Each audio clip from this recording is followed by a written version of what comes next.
Hello everyone, I'm Greg, and welcome back to another playthrough of Thunderstone Quest. We're going through our campaign. We are now in the second quest, and we're going to do the first scenario of the second quest. I'm not going to read you the storyline, as if you're thinking about buying this game, I want to keep that storyline a secret to you, but we will play the cards that are designated to play for the playthrough. Last time, I lost to my wife by 1 point. So that was a pretty tough loss there, as it could have gone either way. As you saw at the very end, maybe Meteor Shower was a very big card for her there. So as a result of her winning, she was able to choose from either the Apothecary or the Wandering Healer. She chose the Wandering Healer. So now that will be in her deck for the rest of this campaign. So she has Wandering Healer and Stormland Mirror. To go along with that is that we are now substituting out one of the adventurers in our deck. So we will only have 5 adventurers now, and we are going to get a Pylorian, or she is going to get a Pylorian. So whenever she needs to upgrade that character, she'll have to go to the box and upgrade the hero. For myself, I was able to gather up or hire the Apothecary. And then I chose Silverhelm to substitute one adventurer with. And then I also have the Rod of Teleportation from the first playthrough. For prestige classes, we're going with the same ones as the first quest line here. I'm going with the Duelist. And I was able to get the rank 8 last time.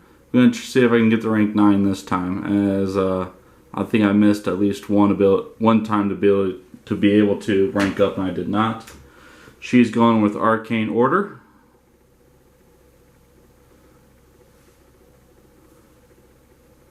So as we continue to go through this campaign, these prestige classes is going to be very important to how we build our deck. So we're defining this as another version of a deck building campaign legacy type mode. So we'll talk about the dungeon first. So we're gonna have little different dungeon tiles from last time. For level 1, we have the Alchemy Chamber. So it's a +1 health, but if you have magic, ignore this room's health boost. And then it has 0 light. The other one is also 0 light, and it's 0 health but 2 armor. And if you have 1 or more light, ignore this room's armor boost. So it's important to have light. And if not, it can make it a little more difficult to defeat monsters. Level 2 room, we have the Bog. 1 light to enter. For spoils, buy 1 weapon or spell. And then heroes have -1 skill, which may cause weapons to be removed. So you have to be aware of that before you enter into the dungeon. The other one is the Sunken Graveyard. 2 health and +3 armor. 0 light, but if you have 2 or more light, ignore this room's armor boost, but keep the health boost. So if you have enough light, the +3 goes away, but the +2 stays. And it's also an Iron Ration spoil. For level 3, we have the Lick's Tomb. So the health is dependent on a 2 die roll. So you roll 2 dice, and the health is equal to the lower valued roll, or the total value if you roll doubles. So doubles is really bad. It's 1 light requirement, and after battle, place the champion into the wilderness and has a +3 experience points. And finally, we have the Blood Altar room. +2 health. You may take 1 or more wounds to reduce this room's light by 1 for each wound taken. And it's a 2 light requirement. After battle, go back to the wilderness. It's a +2 experience. And that's the Blood Altar room. For the monsters, going to be a little different monsters here. For level 1, we're going to have the Ensnaring Vines. So we're going to go against the Assassin Vines, Shamblers, Gaping Maws, what have you. So those will be in 1. And the Second level, we're going to go against Chaos Lizards. So Acid Spitters, Fell Warriors, Merc Shamans, Skinlings. Those will be in level 2. And then in level 3, we're going to have Marsh Trolls. So Biter the Troll, Peat Troll, Water Troll, Basher, what have you. So we're going to go against the Trolls for the dungeon. And then as usual, we are going to be placing our keys. And in the first level will be the green key, and that's only one. For level 2 will be the yellow and the orange key. And then in level 3 room will be the purple, blue, and red keys. We will be finding 4 keys. I think this will be the last time where we actually find 4 keys. And then maybe next time, depending on how this one goes, we may bump it up to 5 keys. It'll kind of depend on how easy or hard this is. For the Guardian, we're going to go against Baylock the Flesh Weaver. He has 10 health. He's undead. And before battle, roll 3 dice, 3 d6s. For each 6, destroy 1 hero. For each 1, destroy 1 item, spell, or weapon. So he's pretty nasty. Gives you 2 wounds and a treasure. So we are going to turn him over. For the Giant Rat, 4 health, spoils, level up, adventure, ignoring experience point cost. So that'll go there. So now we'll actually get to our heroes who are going to try to defeat Baylock. So for our Cleric, we're going to have Baron. He's a Triton Cleric. Dungeon ability, discard 1 card to gain 1 more magic attack and to heal 1 wound. He has 1 attack, 3 skill, and he's cost 7 to purchase. For our fighter, and personal favorite of mine, is Lyncha. She is a human fighter, 2 attack, 5 skill, worth 7. For the wizard, we have Regolin. He is an elf wizard, and plus 2 magic attack if you have a spell. He has 1 attack and 1 skill, cost 8 to purchase. And finally, for our rogue, we have Nimble Fingers. So he is an elf rogue, 2 attack, 3 skill, 1 light, and cost 8 to purchase. So that's our lineup for heroes. For weapons, we have the Crystal Dagger. He has 1 attack, 2 skill to wield. 2 gold. It's edged magic weapon. The wielding hero has plus 1 level. And then a dungeon ability, if wielded by a wizard, use a spell's dungeon ability again. So that's extremely helpful and extremely nice for wizards. Plus 1 light, 2 experience points, and it costs 5 to purchase. Next we have the Boomerang.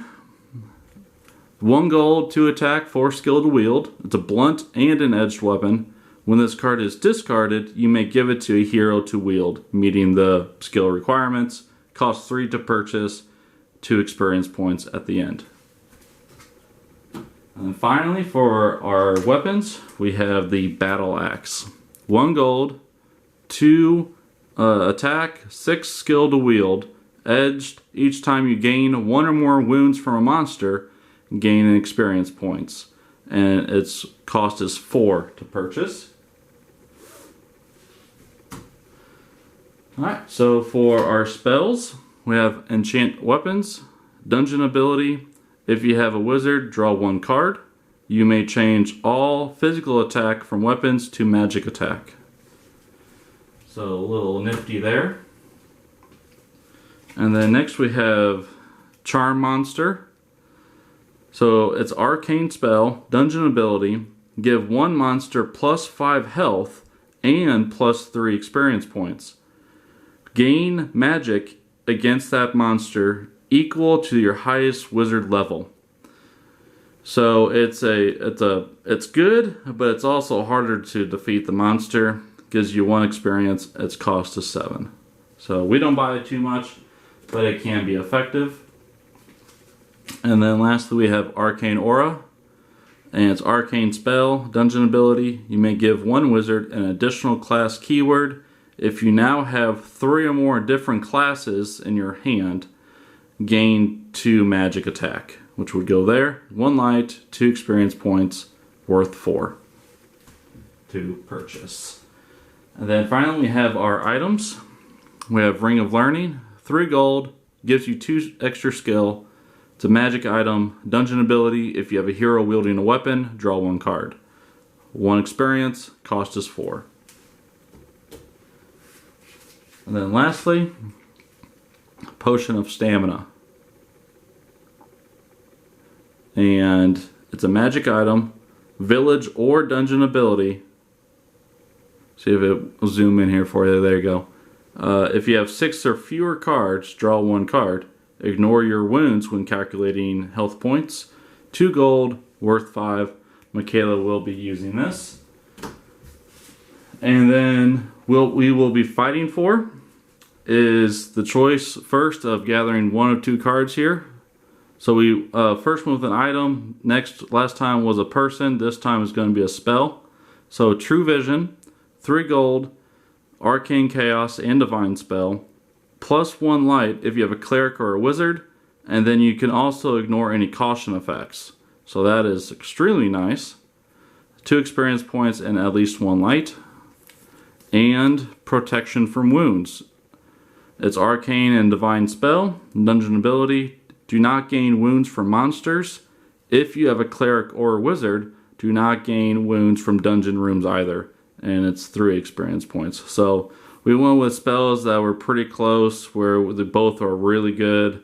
Both require a cleric or a wizard. So that's what we went with. So that's what we will be battling out for. And we do have something here that came with the Kickstarter. It's for the marketplace. And for campaign mode, you can go to the marketplace, and the card you buy this turn may come from the box if you already have a copy of it in play. So what that means for us is that, let's say after these 2 plays, instead of recruiting a hero, we say, okay, we'll keep a spell or weapon or item instead.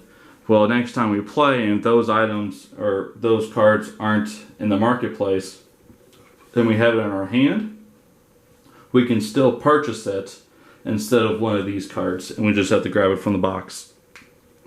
Sorry, I kind of have the hiccups here. Lastly, before we end this video, we have our side quest, and I'll show mine first, and then Michaela will show hers next. And this is mine. So we don't know who's each, what the side quest is for each. Alright, and so that's mine, and Michaela will show hers.